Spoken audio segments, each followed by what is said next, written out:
picking up 140 free school meals today to deliver around the area of Tredegar.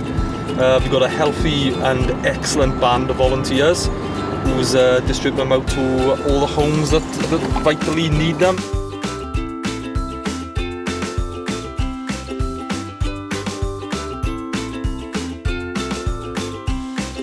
Really nice to see the smiles on the little kiddies' faces.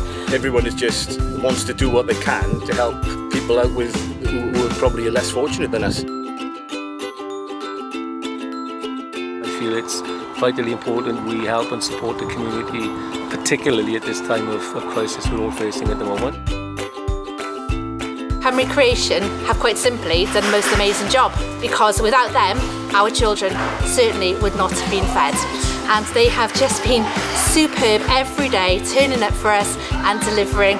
It's been a real team effort, both our canteen staff, the school and Cymru Creation, and I just want to say on behalf of our school a massive thank you, and please keep doing what you're doing to support the community in Tredegar.